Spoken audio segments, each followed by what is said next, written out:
नमस्कार. माझं नाव प्रशांत निकम आणि तुमचं सर्वांचं आपल्या चॅनलमध्ये स्वागत आहे मित्रांनो. मित्रांनो, आपण एक 2-3 दिवसापूर्वी जी विठ्ठल नानाचा जो तेजा आहे त्याच्याबरोबर जो दिवाना पळाला नाशिकचा, आपले शरद भाऊ यांचा, त्याचा करार झाला. तर पाहूया आपण स्टेप बाय स्टेप की हे कशा पद्धतीने हा करार झालेला आहे आणि काय काय गोष्टी याच्यामध्ये असणार आहेत. तर चला आपण पहिले पाहूया बैलाचे मालक कोण आहेत. हे पहा, हे आहेत शरद भाऊ. सिन्नर तालुक्यातील एक छोटंसं गाव आहे, त्या ठिकाणाहून हा दिवाना आहे. जवळजवळ 400 किलोमीटर आहे भूत ते सिन्नर. तर मित्रांनो, या दिवाण्याची जी खरेदी आहे ती त्यांनी तिथूनच घेतलेला आहे. 1,00,000ची खरेदी होती या दिवाण्याची. तिथे तो घोडागाडीमध्ये पळायचा. आता हा दिवाण्या ज्यावेळी पहिल्यांदा म्हणजे नाना पाहायला गेले तिकडं, त्यावेळेस त्यांना विकत घ्यायचा होता. पण नानांची अट अशी होती, नाना आणि अजय शेठ कलेडोनचे, तर अशी अट होती की तुम्ही 2 अड्डे आम्हाला पळून दाखवा. म्हणजे अशी माझी नानांची पण चर्चा झालेली आहे. तर त्या ठिकाणी मग आपण ठरवू की किती पैसे द्यायचे, काय व्यवहार करायचा ते. तर त्या ठिकाणी हा दिवाने आणि तेजा कंटिन्यू गुलालात राहिले 2-4 मैदानं. त्याच्यानंतर थोडीशी म्हणजे जी 20,00,000च्या आसपासची आतली खरेदी होती ती पुढे गेली, 25ला गेली, 30ला गेली. आणि ज्यावेळेस पेडगावचं मैदान झालं आणि दिवाण्याचा दुसरा नंबर आला, त्यावेळेस मात्र मालकांनी त्याला विकायचं कॅन्सल केलं. आता त्यांनी कॅन्सल केल्यानंतर एक तर त्यांना त्यांच्याच तोंडून त्यांनी एका बाईट्समध्ये सांगितलं होतं की नाशिकचं पब्लिक काही खरं नाही, तिकडचं राडा घालतं याच्यामध्ये, त्यामुळं आम्हाला इकडं घाटावरती 3 फेरे म्हणजे जी सातारी छकडी आहे, आज जी सगळ्या महाराष्ट्रात नाही भारतात सगळ्यात प्रसिद्ध असेल तर ती म्हणजे साताऱ्याची जी आपली बैलगाडा शर्यत आहे 3 फेऱ्यांची, ती त्याच्यात आम्हाला पळवायचं आहे.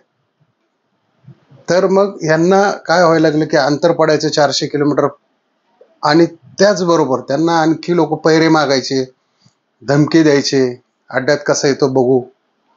आता तो सर्वसाधारण तो माणूस एक कुटुंबातून येतो, भोळ्या स्वरूपाचा आहे, परंतु तो त्यांनी विकत न देता करार करायचं ठरवलं.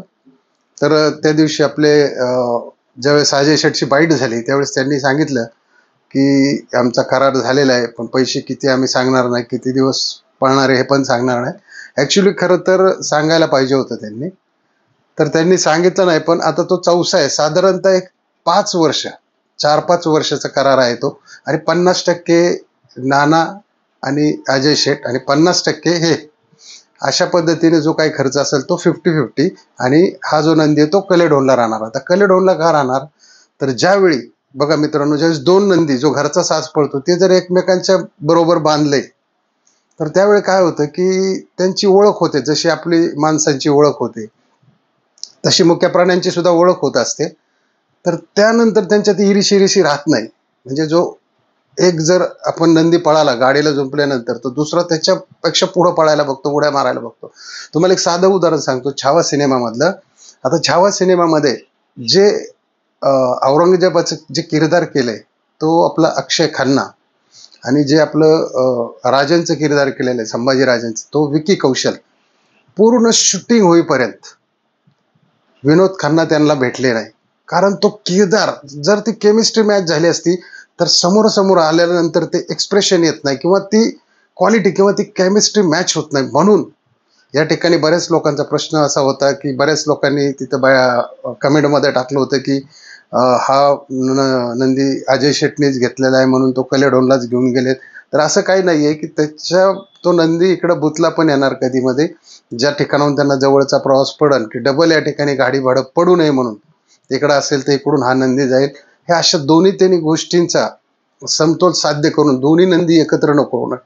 कारण काय होतं, आजपर्यंत हे दोन्ही नंदी एकत्र बांधले गेले नाही. जर हे कंटिन्युअसली एकत्र बांधले गेले तर मात्र त्यांचा पळ कमी होण्याची शक्यता आहे. म्हणून यांना वेगळं ठेवणं म्हणजे ईर्षेत, दोघंही ईर्षेत पळतील. तुमच्या उदाहरणावरून तर लक्षात आलंच असेल. आता दुसरा एक असा विषय की मायनी मैदानामध्ये दिवाण्या का पळाला नाही. दिवाण्या इथंच होता, पण दिवाण्या आला होता आदल्या दिवशी 400 किलोमीटरचा प्रवास करून त्यांनी तिकडं जाऊन सगळे डॉक्युमेंटरी केली होती 500 रुपयाच्या स्टॅम्पवरती, किंवा तिथं जाऊन आलते आणि इकडे केली असेल, असंही काय असू शकतं. कारण स्टॅम्प काय आपण पाहिलेला नाही. तर तो दमलेला होता म्हणून त्याला त्या दिवशी पळवलं नाही. त्या दिवशी मायनी मैदानात आपला भुंगा आणि शिरसवडीची रायफल पळाली आणि त्यानंतर आपला तेजा आणि पाखऱ्या पळाला.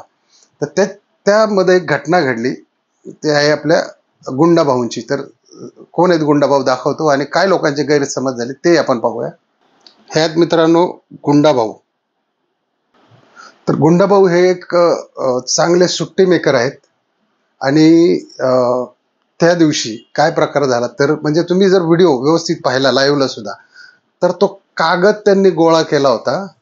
आता तो जर त्यांनी जागेवर ठेवला असता तर काही प्रॉब्लेम नाही, पण त्यांच्याकडून तो फेकला गेला पुढं.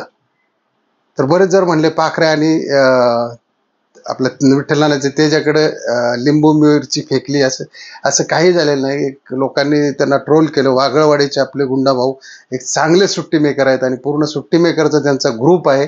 त्यांनी सुद्धा आज सकाळी मैदान रिपोर्ट आपल्या धुमाळ साहेबांनी सुद्धा बाईट घेतली होती. त्याच्यामध्ये त्यांनी सांगितलं असं काही झालेलं नाही किंवा असं ते करू शकत नाही. आणि मैदानामध्ये इथं जर लाईव्ह असेल आणि लिंबू वगैरे टाकल्यानंतर काही होत नाही, पण पहिली गोष्ट की त्यांनी हा प्रकार केलेला नाही. त्याच्यामुळे विशेषतः ज्यांनी कोणी रील टाकलेल्या आहेत त्याच्यामध्ये कृपया करून कुणीही गुंडाभाऊला ट्रोल करू नका. कारण एक चांगल्या अतिशय गरीब कुटुंबातून बैलगाड्याच्या शर्यतीचा नाद आणि आपले सुट्टी मेकर म्हणून एक चांगलं व्यक्तिमत्व या ठिकाणी आहे. आणि संपूर्ण महाराष्ट्राला सुद्धा आज बऱ्याच चॅनलच्या माध्यमातून सुद्धा ते कळलेलं आहे. त्यामुळं त्यांना काही ट्रोल करू नका. तो एक विषय महत्त्वाचा होता. आणि दुसरी गोष्ट की आता मात्र नेहमीच आता जे 6 तारखेला मला वाटतं, एक मिनिट मला सांगतो, आपल्या सर्वांची जी आवडती जोडी आहे कातर खटाव, त्या ठिकाणी दिवाने आणि तेजा ही जोडी पळणार आहे 100% 6 तारखेला. या ठिकाणी जर तुम्हाला मित्रांनो व्हिडिओ आवडला असेल तर नक्की सबस्क्राईब करा, लाईक करायला विसरू नका. कारण मी बऱ्याच दिवसातून हा बैलगाड्याचा व्हिडिओ टाकलेला आहे, विठ्ठलनाथाचा व्हिडिओ टाकलेला आहे. तर आपले असेच आणखी व्हिडिओ येत राहतील. काही कामानिमित्त आपल्यालाही जमलं नाही तर कृपया लाईक आणि शेअर करायला विसरू नका आणि सबस्क्राईब करायला विसरू नका. जय हिंद, जय महाराष्ट्र, जय बैलगाडा शर्यत.